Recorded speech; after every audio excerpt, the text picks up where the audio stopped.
welcome back from the short break. And moving forward, our first panel is dedicated to state policies supporting active fatherhood. To tune you into this topic, we'd like you to find your way to Works Up again, and this time using the Tasks button next to panel 1 in the schedule view, please enter one word that for you describes what an active fatherhood is like. So basically, it can be a verb, a noun, or adjective, any word that comes to your mind when you think about active fatherhood. And the idea here is pretty similar to what we had in the morning, to see and chart your opinions. And I guess hopefully some of you have already put some thoughts in, and we can share that with you any second now.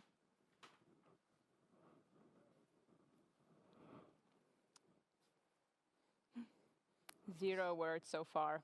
Yeah, so I think it's a bit more tricky one than just asking your country, right? See, what would be your one word for active fatherhood? Good one. I think I would like to say compassionate, but maybe that's because of Kadri's presentation. That's like the first word that comes to my mind. I would have said caring, but I think it's also because that's the heading. We are primed a bit, but yeah, I think we're already a bit ruined in our thoughts. So, but I see that there are words coming up, such as presence, love, responsibility. Time. Yeah, I think love is kind of getting ahead of the others, right? Right. Love looks kind of nice. Love in the middle and all the other things around it. Absolutely. Presence. Yeah, I think it's kind of hard to be active without being present, right? And I guess it also, I think presence in itself is also, twofold. That a father is not just present as in the same room, but also being present mentally. I think that's also pretty important. And I'm pretty sure that's what is also covered here. Yeah, equality, catching up with love and presence. Yeah.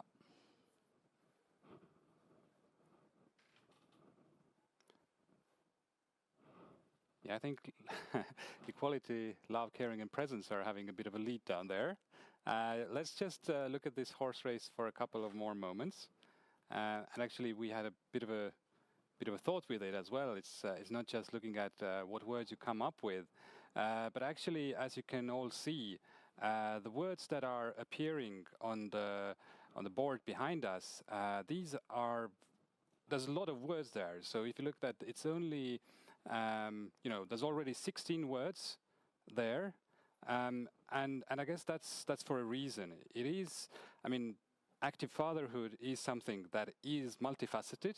And it means taking on quite a lot of roles and tasks. So I think it's quite logical that we have, of course, some of them do lead, such as love and caring, but you do have different aspects to it. But I'm very happy that we can now go deeply and substantively into these aspects of active fatherhood. We have a panel, an online panel ready for you, which will be moderated by Christian Veske. Christian is standing here with us, and he's the Stakeholder Relations Officer at the European Institute for Gender Equality. So Christian, the floor is yours.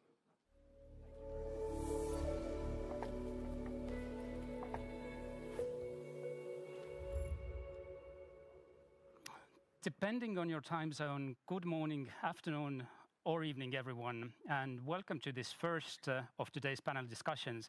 I know that in addition to viewers here in Estonia, in Europe, we also have people that have joined us from other continents. And I would like to especially welcome the people, my colleagues who are in Lithuania, in Vilnius, in the offices and following this conference. Greetings to you from Tallinn, Estonia. My name is Christian Veske, as said, and I will be moderating the next hour or so the session on state policies supporting active fatherhood. I said I worked at the European Institute for Gender Equality, and I've done that already 8 years since August. Appropriate policies supporting the active fatherhood are really a cornerstone in achieving higher engagement of men in caretaking. But these are not enough. Still, men in Europe and worldwide are not equally engaged in care. The social norms and attitudes that surround fatherhood play an incredibly important role in shaping the outcomes of these policies. On the other hand, from EIGE's research, we also see that not everyone in the European Union can equally benefit from some of the parental leave policies that are available in the European Union. Our research showed that in the European Union, a sizable portion of the population is indeed ineligible for parental leave. Despite this, and despite the also achievements in the positive engagement of men in parental responsibilities, there is still a long way to go in socially normalizing men in the role of caretaker on all levels, from within the family unit to social perceptions and governmental policies. Today, I'm really excited here to have with me a group of knowledgeable panelists representing diverse professional backgrounds to discuss some of these issues. Our panel will start with a presentation by Nicky Van Der Hoek.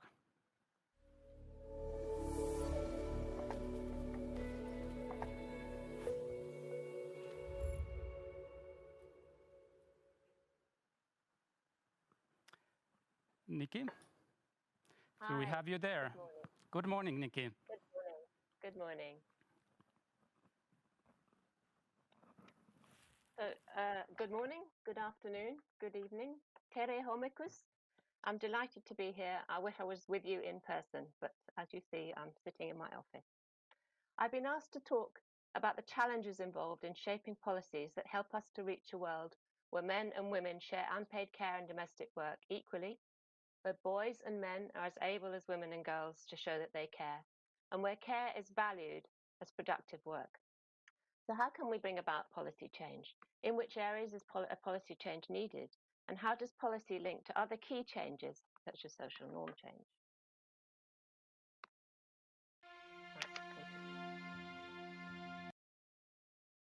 I'm going to try and, sorry. I'm going to start by showing you a short film from the last year's State of the World's Fathers, produced by the Men Care campaign and Promundo. But I also want to say that it's impossible to talk about policy or gender without bringing in the huge changes that have happened to all of us this year because of the COVID pandemic. So I'm going to try and, at the end, to talk a little bit about that and whether it's possible for COVID to bring about positive changes in active fatherhood. I will share the Men Care film with you first of all, if I can make it work. Okay, thank you.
So our research for State of the World's Fathers showed that the majority of men in 7 countries want to care for their children.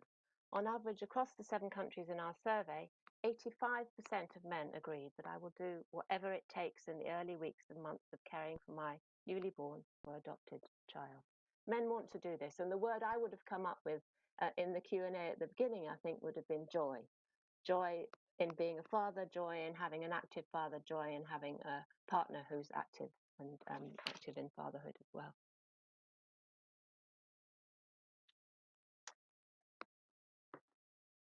So what our research for State of the World's Fathers showed as well, and it was a combination of new research and data from various countries, is that, as we all know, there's no country in the world where men and women share care equally. Adding up the time that men and women spend in paid work and unpaid care work, women on average still work more every day compared to men. And the International Labour Organization recognized that over a 15-year time span, across 23 middle and upper income countries with comparable data, the unpaid care gap between men and women has decreased in 15 years by 7 minutes a day. 7 minutes a day, that's all. And Sean Olney from the ILO, the International Labour Organization, said the glacial rate of these changes calls into question the effectiveness of past and current policies in addressing the extent and division of unpaid care work over the past 2 decades, which is why I feel it's so important to use this moment, this year, to make some real changes.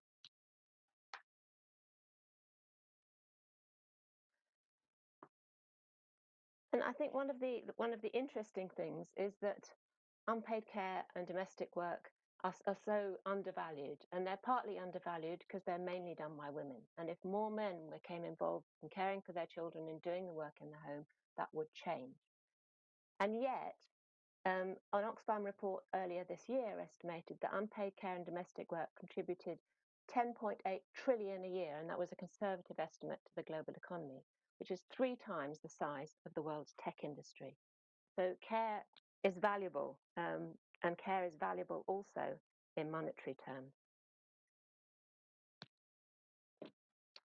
So if we just look at paternity leave, we've, in terms of laws and policies, because equal, non-transferable paid parental and paternity leave seems to be one of the keys to change.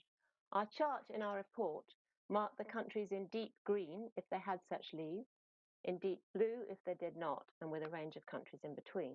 Things are changing slowly in the right direction, but it takes time and effort and government willingness. And for example, after a long campaign, on July the 1st this year, parental leave for partners was extended in the Netherlands by 5 weeks, up until 2019.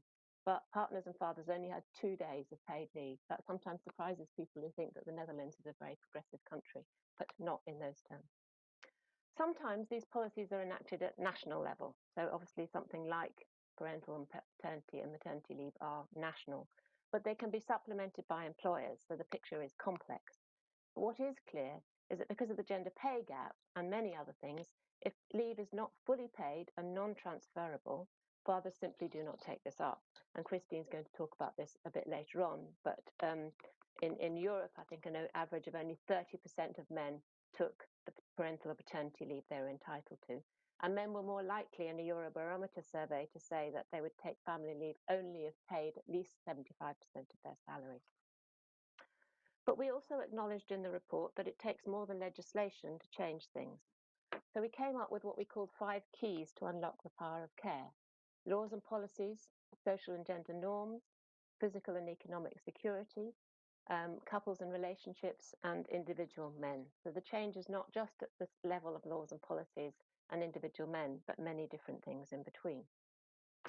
And as we can see across 18 countries where the International Men and Gender Equality Survey had been done, large majorities of men in all but a few locations agreed that changing diapers, giving birth to children, and feeding children are the mother's responsibility. This kind of attitude translates into a norm that continues to be passed from generation to generation. UNICEF data show that girls still spend 40% more time on unpaid work than boys of the same age. Which is why we came up with what we called the Men Care Commitment. To reach 50% of unpaid care work equally shared between men and women, time use data analysis finds that men would need to increase their time spent by at least 50 minutes a day. Now, in some countries, that might be 5 hours, but at least 50 minutes a day by taking on specific work that would mean women could do less than 50 minutes a day. And to reach full equality in care, we must also set national goals of achieving equality in care work, measure who does the care, time use is really important, and track progress towards equality. So what kinds of policies do need to change? And we can talk about this a lot more, I think, when it comes to our discussion later on. I've already mentioned parental and paternity leave, high-level commitments by international organisations and governments, investment in care services, that means improved, affordable, quality childcare and elder care as well, and infrastructure. Flexible working for parents and caregiving, I'm going to come back to that in a little while. Policies and practices to prevent violence and to support survivors. Social protection for families vulnerable to poverty and expanding family and child benefits. Addressing the gender pay gap, making sure women do not disproportionately lose their jobs, particularly women of colour, and collecting data that's disaggregated by gender as well as race, sexuality, disability, etc.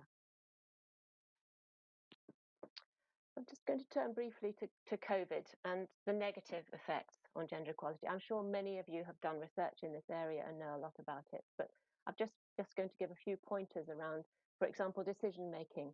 In many countries, men have dominated decision making around the pandemic, and there's been little analysis of gender or women and men's differentiated needs. In the economy, women care workers make up 70% of frontline care workers, but they're more likely to be furloughed or to lose their jobs. And I think we're going to see more of that as time goes on. Violence, has been an increase of gender-based violence and interpersonal violence in many, many countries. Women and girls in many contexts already eat last, and as evidence, this has been exacerbated. More men than women have died, and I think we're going to be talking about that later too, and more people of colour. And in terms of unpaid care, women have been taking on even more than before. There's been homeschooling and many other tasks that they've had to do along with paid work. A survey by Oxfam and Promundo in 5 countries found that 43% of women said they were feeling more anxious, depressed, overworked, isolated, or physically ill because of their increased unpaid care and domestic workload. And in Nairobi, 42% of women surveyed in their informal settlements said they were unable to do their usual paid work because of increased care commitment. So there are some worrying trends there, I think. But I also wanted to look at opportunities and the positive side. Since the pandemic began, care has been front and centre as never before. Lots of discussions, certainly in the UK and in other European countries and elsewhere, about how important care is, and this could lead to a revaluing of and a reinvestment in care. Governments have had to support care, childcare, family leave, flexible working. Employers and businesses have also had to adapt to more flexible ways of working and allow staff to work from home. And many men have been spending more time with their children and families, and they don't want to go back to the way that it was before. And just a few examples of that. In the US, for example, the share of families with equal sharing of unpaid care work increased. In Spain, too, men increased their participation in household tasks. In the UK, the gender childcare gap narrowed from 30.5% to 27.2%. And in Germany, interestingly, fathers with higher earnings working from home provided more care support. This comes from a really interesting report that UNDP produced. I just wanted to point out as well, though, that women and men don't necessarily agree about how much work men and women are doing and how they're sharing it. This is a US survey, again, as part of an Oxfam Promundo survey called How I Care. And it found that men were much more likely to say women to say that this work was equally shared. The differences are substantial. 47% of men, for example, believed that cooking and cleaning were equally shared during the pandemic, while only 32% of women did. And even more starkly, 50% of men felt that helping with children's schoolwork is equally shared, while only 30% of women say the same. I'd be really interested to hear of your own experiences of that in the last few months. So just to conclude, because we want to have time for the panel and for discussion, I wanted just to many people will know this already, but Professor Diane Elson, who's a feminist economist, came up with what she called the 3 R's framework, which I always find incredibly useful when thinking about men and care, and particularly around policies. So recognizing unpaid and poorly paid care work, which is done primarily by women and girls, and that it's got real value, as I was saying earlier on. Reducing the number of hours spent on unpaid care tasks, and this can be done by affordable time-saving devices and care-supporting infrastructure.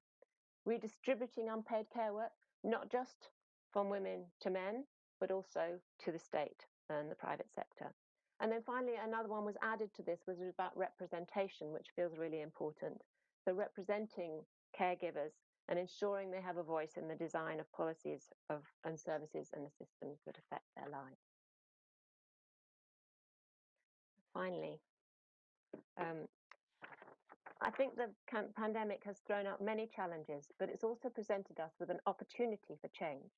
An investment in care could be an excellent way to stimulate employment, build equality between women and men, reduce the gender employment gap, and counter economic recession. And an Oxfam report noted that the global community now has a fundamental choice. We can either recycle failed austerity measures, which are likely to further deepen inequalities, or set things right by enabling a recovery that revalues care, encourages men to play full and equitable roles in unpaid care, and builds an inclusive feminist future. And I think, I'm sure everybody listening and everybody at this conference would want to build that future and to encourage men to play a full and equal part as well. So I'm hoping that we'll have a good discussion about what we can do in order to make that happen. Thank you very much.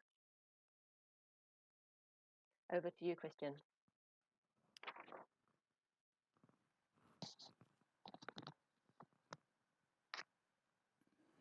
Nicky, thank you very much for this very clear picture, and of course we see that care is one of the core issues that we need to talk about in today's context in Europe. So I'm very happy that we will have very interesting panelists coming from different countries, and I will introduce them one by one. First, we have Jens, who is joining us from Stockholm.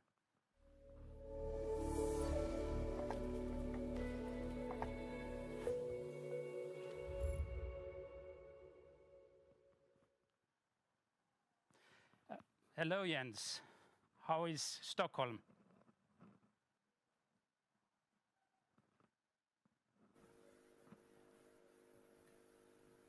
Jens? Please unmute yourself. We cannot hear you.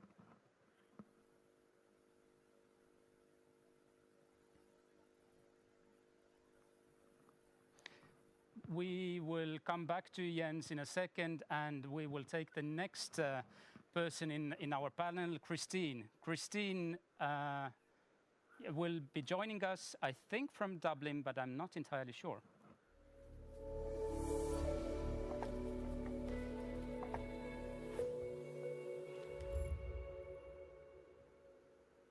Hello, Christine. How are you this morning? Hi, Christian.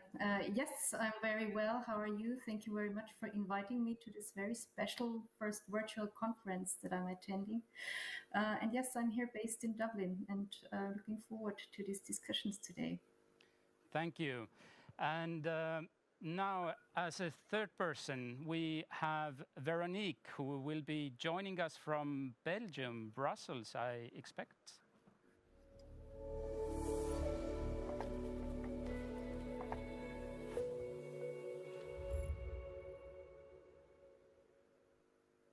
Hello, Veronique. How is Brussels?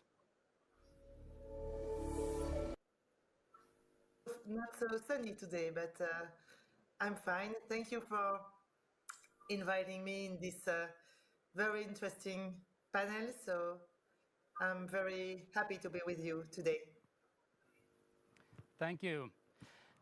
Looking really forward to hear your experiences. And fourth, we have Carla, who will be joining us from Lisbon in Portugal.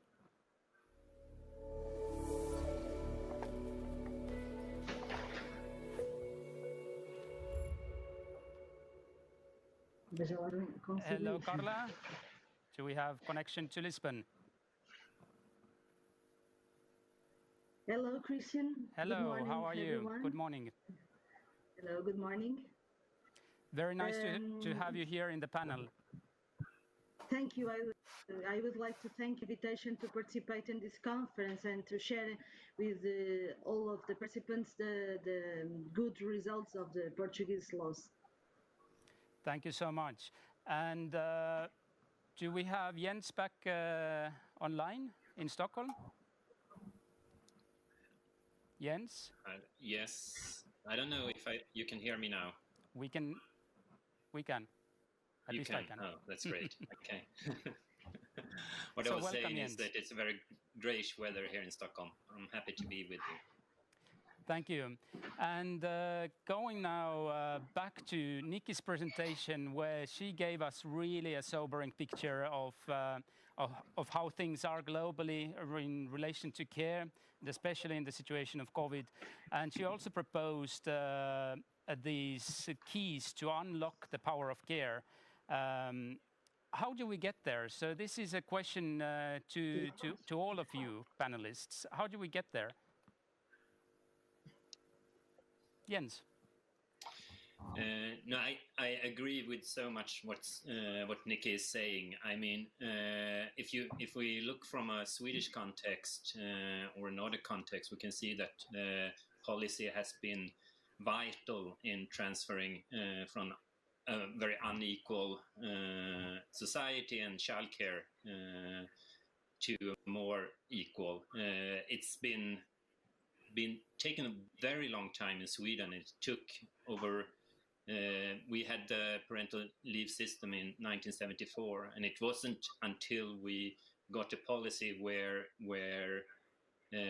you couldn't share as much as you could in the beginning. So non-transfer days has been very, very important, and we can see that also if we compare to other countries in the Nordic countries, for example, Iceland, which went from zero share of fathers to 30% in just a few years' time, because the system was divided in itself. So policies are central, and that said, we also need, as Nicky was also pointing out, work on different levels in the society. We need to work with the more of the structures where we have child cares and maternity health care centers, but also, of course, working with individuals. So I agree with what Nick is saying. Thank you so much. Christine, how would you reflect what you were hearing from Nicky's presentation? Yeah, so thank you. First of all, it is really always good for me to get a view across Europe, because I tend to be very focused on the European countries. And so it was very refreshing to see how Europe is doing as compared to other countries in the world. I have two comments and one question to Nicky for later on. So my first two comments is the importance of that she highlighted on taking a very integrated approach with tackling the man participation and addressing the gender pay gap. On the one hand, for me, these two policies need to be looked at together, because this is really a hen and an egg problem. We tend to see, when we look at the uptake of family leave entitlements, that it's a household decision. It's very strongly influenced by household income, and then it boils down to the question who earns more / who has the more secure job. And if you don't address gender pay gaps at the same time, women's occupational choices, then we will always tend to stay in a locked-in situation, and we won't advance much. And the second point that I always keep on stumbling over is this flexibility that is required to be built into the leave systems, so that men are actually wanting to take their share of leaves up. And many of these systems are rather rigid, so they don't allow you to just take a couple of days or some weeks on block, which might trigger men to be more likely to take to avail of their leaves. But they're usually very bulky and have to be taken in big chunks of time. And another dimension of flexibility is this employer-driven flexibility, to give people a little bit of flexibility during the working day. And I think if that's available, then also more fathers would be inclined to take their share of the care. Yeah. And to my question, very briefly, I was very surprised about this policy scores. When looking at Europe, I wouldn't have expected that the Eastern European member states would have come out so green, and I was wondering what's actually really behind these figures. If you could explain that a little bit more, because we tend to see a slightly different picture than when we look at how these leave entitlements are then actually taken up by fathers. Thank you. Thank you very much, Christine. And Nicky, before you get a chance to answer this question, we will still turn to Veronique and also Carla in Lisbon. Veronique. Yes, thank you, Nicky, for your presentation. I have two comments. I was especially interested to learn about the evolution towards a more equal sharing of unpaid work between men and women in some countries during the COVID period. And I'm sure that many men became involved in care work during this period. But however, COVID had an impact on women's career for the most part, because while men became more involved in care, most of them continued to work when possible. On the other hand, women were often forced to reduce their working time to care for their children. So that's why the measures put in place to help parents, and it was the case in Belgium, were mostly used by women. In Belgium, we have created a special COVID parental leave to enable parents to balance teleworking and private life.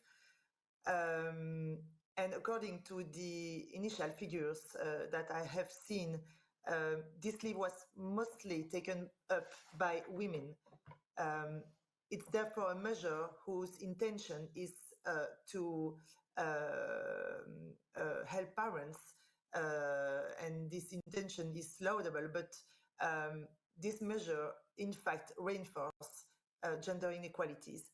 So that's why I think that we need to adopt a gender mainstreaming approach, so that the measures taken now are geared towards greater involvement of fathers in the private life, and therefore more equal in the professional sphere.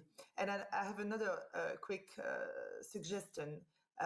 Just before the COVID period, we had a discussion in Belgium about on extending paternity leave and making it compulsory. And my institution is in favor of a fully or partly compulsory paternity leave, as is the case for maternity leave. We believe that this is the minimum in order to change mindsets and improve equality in the private sphere. Well, I would be happy to hear your views on those issues. Thank you very much, and indeed, I hope at the end of our panel we have time to come back to the issues around COVID-19 and how this has had strong effects on the way we live and the ways also families function, and the role that possibly has changed also for the fathers during this period of time. But now, Carla, in Lisbon, what's reflections? What were your main takeaways from what you heard from Nicky? Well, good morning. Indeed, the COVID take lots of difficulty to parenthood in Portugal. I can talk about because in the context of the social consultation in Portugal was working a task force for work-life balance, and new measures were being worked to reinforce the sharing of parental leave. However, the meetings of this task force were interrupted because of the pandemic. We hope that soon they will resume, but now COVID is not a good thing to the work that we are here. So we hope soon the government will resume this work task force, because we have a lot of work to do yet. Thank you very much.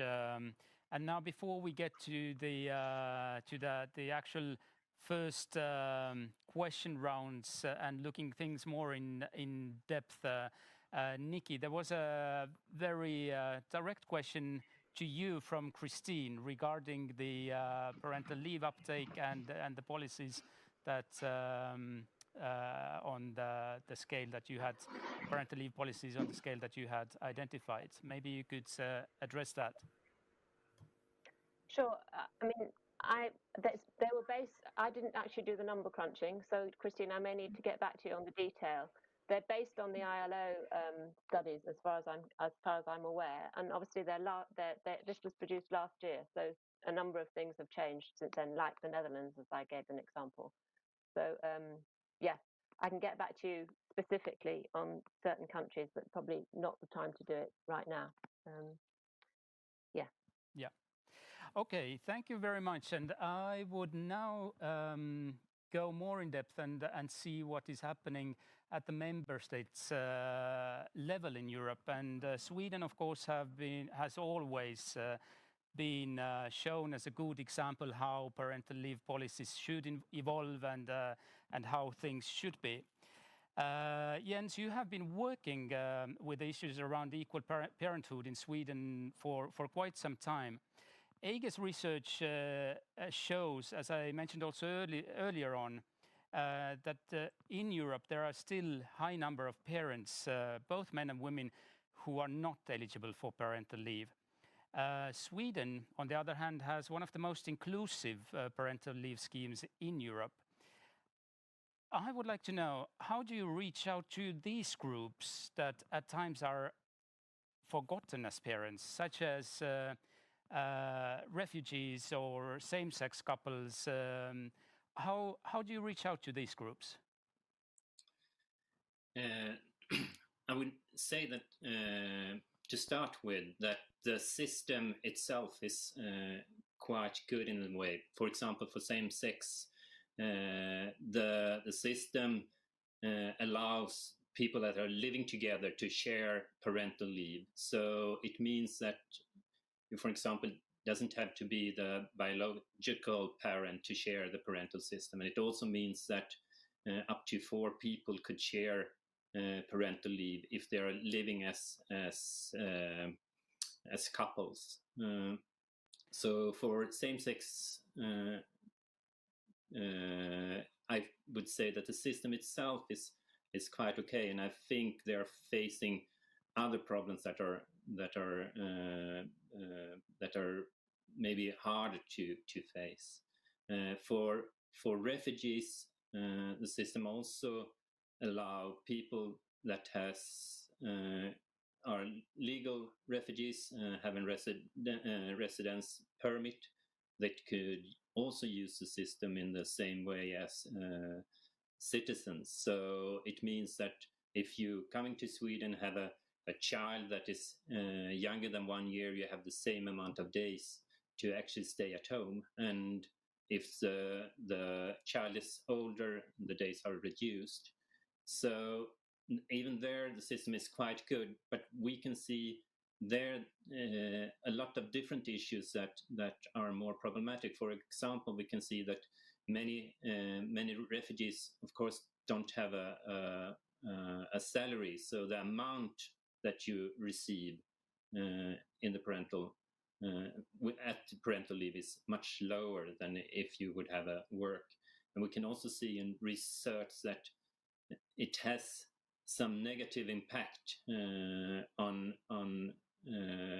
issues like establishing women in Sweden, because if you have a child and you are allowed to stay at home and have payment, you don't receive the same language skills, you're not able to work, and your social networks are much more limited in that sense. So we can see that it's, once again, even if you have a system that is quite good, you also need to work much more on structure level and individual level to actually reach out and to make it an gender equal system as well. Thank you. Christine, you were one of the authors of Eurofound report on parental and paternity leave uptake by fathers. Now, having heard and knowing the situation in Sweden and where the conversations are, what other trends do you see when it comes to parental leave in Europe? How is the uptake and where are we heading to? Yeah. So just to start by saying that we did this report back in 2018. It was then published in 2019, and things have changed quite a bit over time as well, because many European member states were very busy revising their family leave entitlement schemes, also in the context of the directive of work-life balance for working parents and carers. But just to say, if we look at the trends in the EU, as usual, we have a very, very mixed picture. We have some countries that are progressing, that are making up grounds, and we still have many others that are lagging behind, that continue to lag behind. In our report, we also tried to disentangle a little bit, as far as possible, into what we would call paternity leave, which we would have defined as the days that fathers can take around childbirth, and distinguish that from parental leave periods, which are accessible and available for both parents, sometimes transferable, sometimes non-transferable. And it's always a bit tricky to compare this across countries, because not all use the same terms. But when we look at paternity leave first, so the common trend is that now most countries have at least something. The latest ones to join were Cyprus, Ireland, and Czech Republic, who all of them introduced some kind of paternity leave entitlements between 2016 and 2018. And then usually these paternity leave periods, they are rather well compensated. So most of the time, even up to 100% of what fathers would have earned during that period of time. However, we are talking about very, very short durations of these paternity leave periods. In most countries at the time when we did the report, they were around the 2 weeks, which the directive would prescribe and later on. But many also still had entitlements below those 10 days. So a working week approximately or less, and mentioning, for example, Greece, Luxembourg, Malta, and the Netherlands with these very short paternity leave days. The good news that we've seen in our report is that where countries had such paternity leaves, where they had figures available, the trend was either one of stability or an increasing one. In particular, we saw that the uptake has gone up in the Baltic member states, but also in Portugal, which we've learned earlier, who've made parts compulsory to take up for men, but also Poland. But then, as I said, paternity leave is really rather short, and it's much more interesting for us to look at what happens then to the parental leave, and do men take their parental leave entitlements up, or is it fully consumed or mainly consumed by the mothers? Well, first of all, what struck me when I started doing this work and when I was trying to look at how countries define their entitlements, in many countries, those type of parental leaves, which are in principle accessible for the fathers, are even still called a maternity leave. So this is already something that might deter women from taking advantage of it. By the time of when we were drafting the report, 6 member states did not have any compensations foreseen for fathers when they went on parental leave. And those were Cyprus, Greece, Ireland, Malta, the Netherlands, and Spain. And parental leave, if you look at this, is typically much less well compensated than the earlier paternity leave periods. And I think Jens has mentioned it, it often drops over time. So the financial loss, if you compare it to a full working salary, gets larger over time. And so this is another hindrance factor that for men to take up their entitlement, especially when there's a gender pay gap, as I mentioned earlier. So when the women earns much less than the men. Good news also here is that we saw some upward progress in several countries over time, but more so among the EU 15 or the Central and East Central European member states, less so in the newer member states located more in Eastern Europe. For instance, Croatia, Poland, Czechia, Bulgaria, Hungary, they all have very, very low shares of fathers who take up their family leave entitlements still. And then, of course, my final point is that it's also a question of what are we actually trying to measure here, and are we looking at the right figures?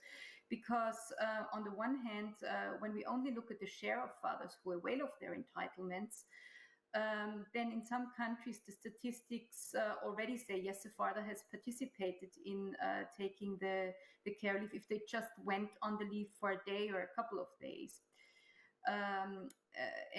If we were also trying to find some figures on how long were a man actually being taking up their leave entitlements. And then for most of the countries, we didn't get any figures on the duration. But where we got them, we saw that picture that men tend to take much, much shorter periods of leave entitlements. And good practice example comes again from Sweden, who have figures available on the share of couples that try to share equally of their entitlements. So on a 50-50 or on at least on a 60-40 basis. And also in Sweden, by the time that the figures that I had for this report suggested that only 14% of couples shared their entitlements equally. But what I find good about this example is that it's a very policy relevant indicator that is being used there. And I think you can only start to improve your policies if you look at these measures rather than counting if men had taken a few days of leave or not. And yeah, I think I'm ending this intervention here to leave more room for discussion. Thank you. Thank you so much, Christine, and really for this detailed picture what is happening across the European Union. And thank you also for raising this topic of the need for better data. This is something that always comes across when we talk about gender equality and gender equality related data. Now, Veronique, as I understand, Belgium has recently made its parental leave scheme very flexible, so it has changed a lot. What do you see? Has that improved men's take-up of parental leave? How has Belgium changed after that? Yes, as you say, what is unique about parental leave in Belgium is its flexibility. So in Belgium, every parent is entitled to 4 months of parental leave per child up to 12. And of course, the leave is not transferable, and it can be taken in one of the following ways. You can take 4 months full times per month or per week. You can take 8 months half time, 20 months at 20%, so 1 day a week, or 40 months at 10%, so 1/2 day a week or 1 day every 2 weeks. So it's possible also to combine leave options, full-time, half-time, 20%, 10%, and to switch between options. For instance, you can take the 4 months full-time leave can be split into periods of 1 week or one month. So as I said, it's a very flexible system.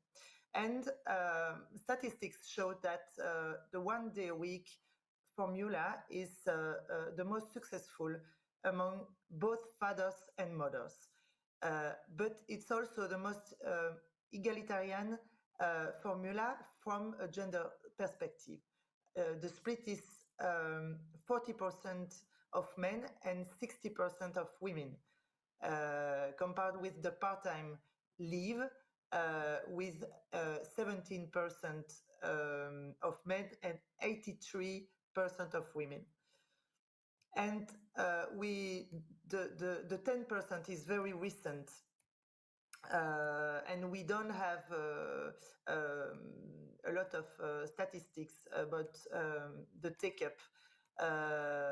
But the figures show that it's very encouraging. The split is for the month of June, 43% of men and 57% of women. So yes, it's fairly encouraging. So in conclusion, I would say that the flexibility of the leave is clearly an incentive, especially for men. But also it's not enough, because no, I don't know for the 10% formula, but for the others formula, I think that we arrived to a kind of sailing. And so I think that in addition, we would like to see also large-scale awareness raising campaigns rolled out in companies and also in maternity wards. We would also like to see a bonus system. There is that exists in some countries, put in place to encourage fathers to take up their leave. And also this could be yes, an additional bonus or overtime for couples in which the father has used up his parental leave. Yes, voilà. It's my speech is over. So thank you for your attention. Thank you, And you mentioned the how important it is to raise the awareness in different situations, in the companies, in the hospitals, and so on. So I know that in Portugal, Carla, you have put a special attention on the awareness raising activities. There have been several large-scale campaigns and events. How do you see how this has changed the mindset of people, especially maybe fathers taking up the parental leave in Portugal? Can you see a significant change over the past years? Yes, well, in Portugal, the current system of parenthood benefits implemented in 2009 was in fact a symbolic turning point in leave policy, in that is ensuring the fundamental right to work family reconciliation in the context of a gender equality policy. As you can see in the, and I hope you can see this graphic. Can you see? Yeah. This is the evolution since 2009, when we have the new parental license, parental leave law, and now, can you see? Yes. Okay. Yes. Okay. So as you can see on this graphic, in 2009, the year in which this legislative change was published, only 10.1% of parents shared parental with their mother. In the following year, in 2010, and with the new law in force, this number doubled to 22.9%. So since 2010, we have seen a steady growth rate that varies between 1.5 and 3% each year. And 10 years since the publication of this law, it should be noted that the number of fathers who share parental leave with their mothers has quadrupled. We have 4 times more parents who share the parental leaves with with the mother, and we think this is a great result for our laws. Here in CIT, and CIT is the Commission for Equality and Employment at Work, we also developed awareness and training activities and campaigns on the topic as parenthood aimed at different targets to promote the eliminating gender stereotypes in companies and in the society in general. The CIT and the Institute of Social Science of the University of Lisbon promoted a co-financed by the e-grants program entitled The Role of Men in Gender Equality. And this program in the Portuguese edition included an ad hoc module which investigated attitudes of the resident adult population, the role of men in family life, to fathers taking parent leave, and to the effects of this on fathers, mothers, and children. The impact for people is always very positive because companies and people are more informed about parental leaves and have the possibility to contact CIT through the green line to answer any question with the juridic commissions team. Thank you for this overview, Carla. Now I would go back to Nicky. Now, having heard some of these examples that come from the European Union member states and these changes that have taken place over the years, you represent an organization that works globally.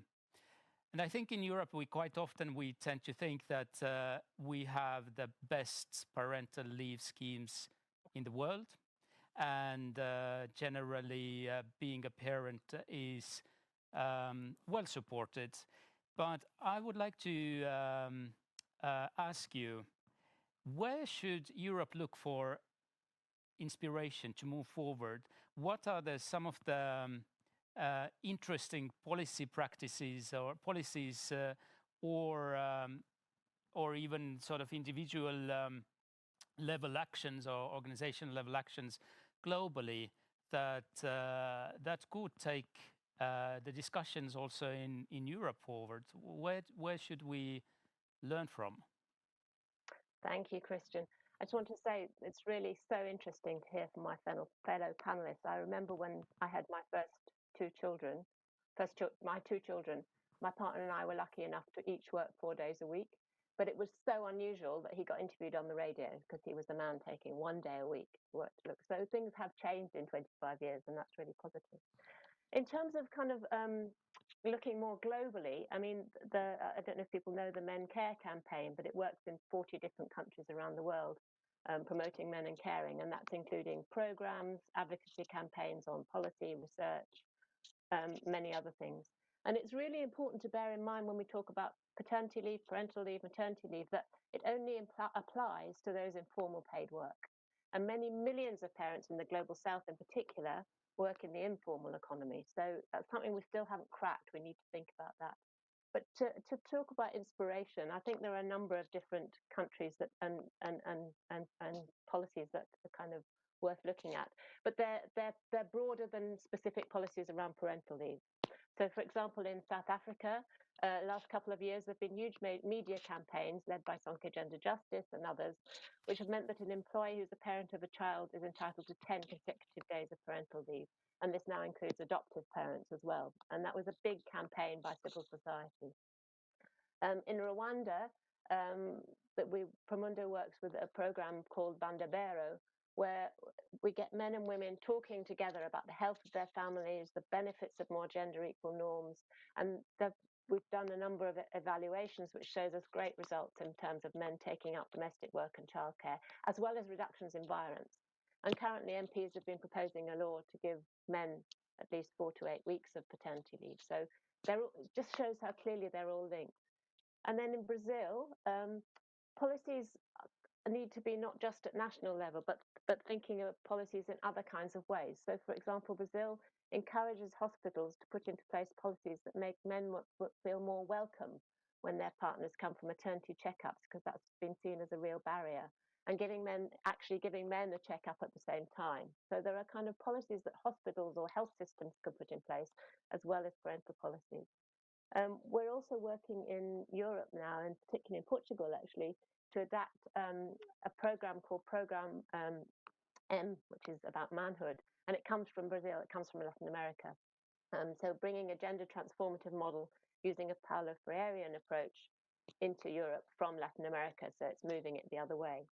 And then finally, just to mention, we're part of a corporate task force on paternity leave, which has started up in the last year, which is run by Unilever, Dove Men Care at Unilever, but involves a number of large influential corporations who are looking at their own paternity leave. So it's really important to think about employers as well, and that's kind of on a global level. I can answer any more. I can give you lots more examples, but that's probably enough for now. Thank you so much. And indeed, I think one of the really important things is how men are made feel welcome from the very early on by the different institutions, be it in the hospitals when the children are born. I remember it from my own experience, indeed, when my daughter was born 4 years ago. And at times I really felt invisible in the hospital where she was at the beginning. But I would like to come back now to the discussions around COVID-19, and I hope after that we can take some questions because I know there are some urgent pressing questions from the audiences as well. But before we get to those questions, coming back to COVID-19 and the lockdowns that we saw across Europe and elsewhere, how these changed the way we live. I think these fundamental changes really brought out some of the positive aspects and also negative. We saw in many countries that men were spending more time with their families, as you also mentioned as well, and were invested in caring. But also at the same time, we saw that during the crisis in several countries, there were spikes in domestic violence reports in Europe caused by extended also time spent together, and where women were forced to stay at home with their abusers. Now, this is a question to all of you. How, in your opinion, have the past 7 months changed the social fabric in families and social norms? And do you think that these changes have a lasting impact for the years to come? Or was that a temporary change and we go back to normal? Jens? I think that the impact might have consequences on how we will work in the future, and both for good and for bad, I would say, because what we can see, how working at home has so different consequences for different families, and from the pandemic view, it also depended very much on how the country was handling it. For example, I think one of the best way of handling the situation for the children was to have the schools open. We see that who are able to go to school are much more able to handle the situation very much better. And also the situation for the parents, I would say, was better, easier to handle. But also what we saw that families that had a harder time from the beginning also was the maybe the people that were most punished by it. For example, unemployment, poverty, housing, drug and alcoholic abuse, and other abuse have been families with having these issues have been harder, and also the pandemic itself made more people being unemployed, employed, and so on. So we can see that consequences has been so different for different families and in different societies. And I think we need to also in the future look further to see what happens when we work more at home, both in good and bad. Yeah, indeed. I think this the way that we have started to work more from home. What does that mean? That's a whole another issue that should be looked into. But very quickly also, because we want to take the questions from the audience as well. So very quickly, Christine, Veronique, and Carla. Christine. Yeah, so we have some fresh figures from a recent Eurofound survey, which we carried out just in April, I think was the first wave, and we got over 60,000 replies from European citizens. And well, one of the main findings is, of course, that telework took off. About 40% of those that we've surveyed started to telework. And within those group, over a quarter of all those who were teleworking had children under the age of 12. And this is the group which already in normal times has the worst work-life balance. But the survey findings showed that their work-life balance had suffered the most during the pandemic. And if you look at countries, then I can just stress what Jens just said. Sweden is was least affected among all countries in this regard, presumably because the schools remained open. But all the other countries with school closures, with extended school closures, in France, Portugal, particularly the Benelux countries, those were amongst those where people were most often saying, I couldn't concentrate on my work because of family responsibilities, or that, on the other hand, the family's responsibilities prevented them from giving time to the job as was needed. Now, my personal experience after having been teleworking over, well, since March, basically, with 2 school-age children, is that I can see myself really in those data. and it's both ways, yeah. This on the one hand, the work-family conflict increases each and every time that a child knocks on your door, interrupts you, and then also the other way around. So, and what happens then very naturally is that you start to extend your working days beyond normal working hours. And then we're right in the middle of discussion on the right to disconnect. But right doesn't mean a lot if you cannot practice it. And so I think overall teleworking and having the schools closed is nothing that goes together very well. Yeah. But at least we were in a very good position to be able to take advantage of that and with rather secure jobs. The positive sides that I could see in this is you have less rush in the morning, you spend less time on commuting, you see your family more overall, you get much more insight into the schoolwork as long as you could keep that going next to teleworking. Thank you, Christine. Thank you for this really much. As the time is really pressing, and we have only several minutes left, and we really want to take the questions from the audience. So Veronique and Carla, really briefly, how would you address this question? Can I? Yeah, of course. Carla? Yes, can I? Yes, please. Okay, in fact, we don't know if we will be back to normal any day, and we don't know when we will back to normal.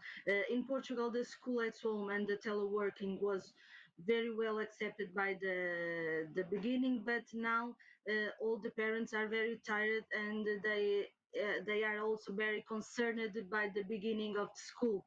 During the pandemic, the parents with the children under 12 years could stay at home with them, and the government paid them a social benefit. But now all of them can return. They want to return to school, and we in Portugal we are also very expected with this return that will begin now in September. Thank you. And Veronique, really briefly, what are your thoughts on this? Very briefly, I'm not very optimistic for the after-COVID period in terms of gender equality. I told you about the parental leave, special corona, which was not equally split between men and women, but also before the COVID, we had several legislatives very progressive, legislative proposal, very progressive in the which were in discussion in the parliament. For instance, to extend paternity leave and make it compulsory, but unfortunately, everything has been put on hold by the COVID crisis. Yeah. And so I think that we must continue to pay attention to this question, and yeah, thank you so much. And now we really have a lot of questions coming from our viewers, so back to you for the daily moderators. The first question, which is by far the most popular one, actually concerns the confidence of men, and basically how to help men feel more confident in their capacity as caregivers to children, and tackle the stereotypes that women are somehow naturally more capable of care. So, such a question. So, is there anyone from the panelists that feel that they are they have the right answer to this question? I'm happy to say something, but I don't know it's the right answer. Yes, Nicky, go ahead. So, I think there are a number of organizations, including Promundo, that run programs that work with men and women. I think it's really important because it's not just about men's confidence, it's about women trusting men to do the things as well as they want to, and letting go a little bit. But certainly the program I mentioned earlier in Rwanda, Bandabero, worked with women and men, and really had some very good results in terms of men feeling more confident and more capable and know what they were doing, and women feeling happier that men were doing it, and reducing violence, so more sharing of tasks. I'm remembering a program from the Men Care campaign, I think in Zambia, where they actually had little dolls that were very realistic, like babies, and they got fathers to change the nappies and to actually completely kind of take care of the child and to learn how to do it from the beginning. So I think there are a number of different ways in building men's confidence, but they all involve men as well as women, and support from their peers and support from men, from women and men, because often I'm thinking about a case in Sri Lanka where a man was looking after his children because his wife had gone abroad, and the other men were laughing at him. And it took quite a long time for them to see the joy that came from looking after those children. So other men as well, who are not parents, also need to be included. Yeah. Thank you very much, Nicky, for this. And we can take, I think, another question. Yeah. Yes. Or is there anyone who would like to answer? I could just say a few things, because what I think is the most important part to feel confidence is to be present.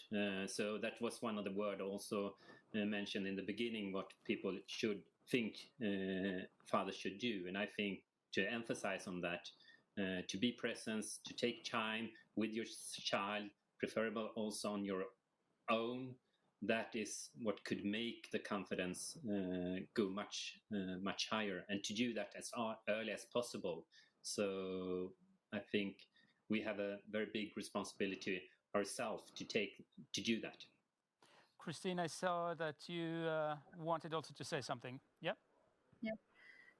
Just reiterating the importance of the peers and the importance of the peers at the workplace. If colleagues start to take parental leave, if managers start to take parental leave, male colleagues, then this may have another boost in confidence of other fathers to take up their entitlements. That's one thing. And the second thing is there is still a limited offer available for fathers who are on leave, because they are still a minority. So when my husband was doing his parental leave, his experience was that it was all about mothers group. So I think there's certainly a market and room there to also involve fathers and to create peer groups among fathers taking parental leave. So I think that would help as well to boost men's confidence. Yeah. Okay, really quickly, because we really are running out of time. Veronique, Carla, if we could afford only one policy measure to bring more men to care, what should it be? Just name this policy measure. What do you think it should be?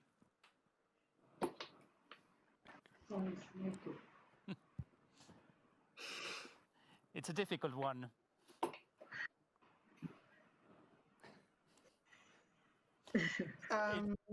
Yeah. Well, it's indeed a challenging question. So I think I could give very. I think it's quite clear that the parental system with non-transferable days are the only way of starting to share. Obvious when you, for example, look in the Nordic countries. So if the politicians are looking for one way of doing it, look at the parental leave in non-transferable days. Okay. Thank you all very much from my side. We have run out of time. I will give now back to the day moderators. Mm-hmm. Thank you. Actually, we can still have one more question, because there's a bit of time till the lunch. And I think the question of which would be the one measure if we could afford it is a really good one. But I guess we've been talking about many countries that have been successful in implementing new policies, and many countries that are outside of Europe and are still providing good examples also to Europeans. But there's also a question that involves if we could provide good examples of organizations, companies or state institutions that could be seen as examples by other companies, state institutions, etc. Mm-hmm. Não percebi. Eles querem saber exemplos de boas práticas, quer de institutos ou de... Yes. So, is there anyone who would like to take up this question? Yeah, Yes, Carla? I can. Yes, I can talk about the Portugal example and the role of CIT, the Commission, as I told, Commission for Equality at Work. We have a forum, the hygiene forum, with organizations, with companies, lots the important and international companies, and in this forum we share the good experience, the good practices, and some of their good practice are a good example for other companies. And now we have a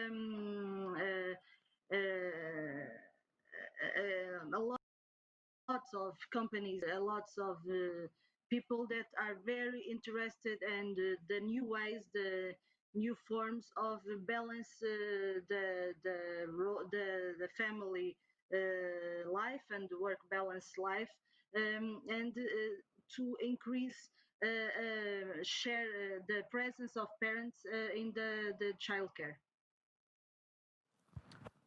Thank you very much, Carla, for this example. And I saw earlier, Veronique, you also raised your hand, and I'm sorry for mixing up the time. So indeed, we have a few extra minutes.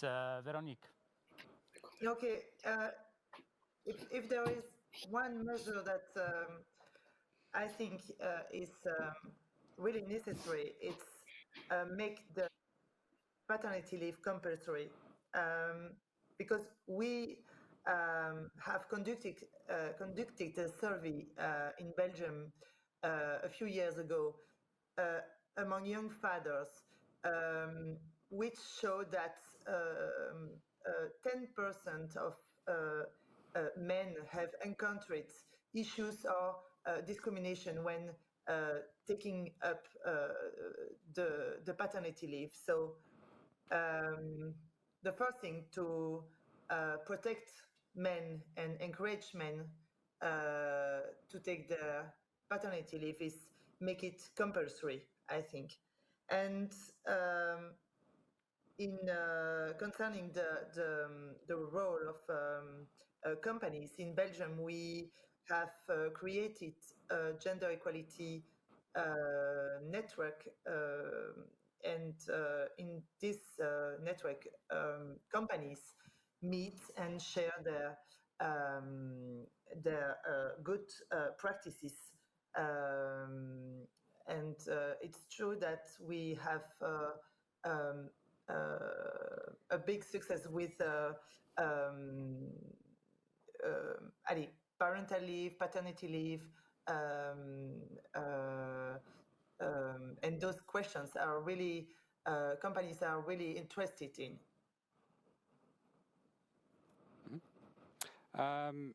There's one more question I think we have time for, and this is an intriguing one, so I guess we could have at least a few reactions to it. And that is, we have talked quite a bit about unpaid care and the fact that this care oftentimes goes unnoticed because it doesn't have a monetary value. And the question reads as, would marketization of care, and I think unpaid care is meant here, be a good way forward to increase the value of care in society?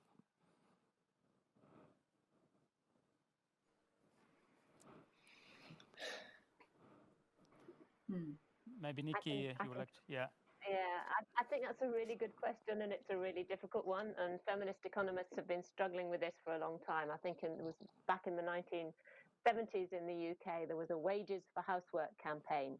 But nobody's quite worked out how to do it. I think one of the interesting things is that when they first set up the idea of GDP, gross domestic product, as a measure of the economy, there was a discussion about whether it should include unpaid care. And mainly the commission was made up of men, and they decided not to include it.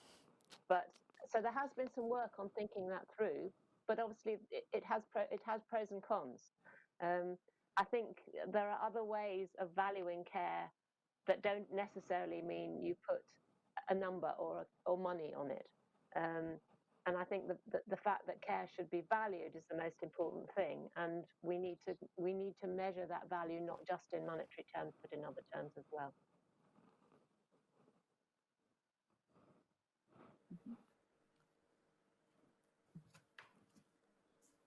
Jens, you raised earlier your hand as well. Did you want to comment on this? No, I don't think I raised it, but but like... no, I don't have any more comments to it.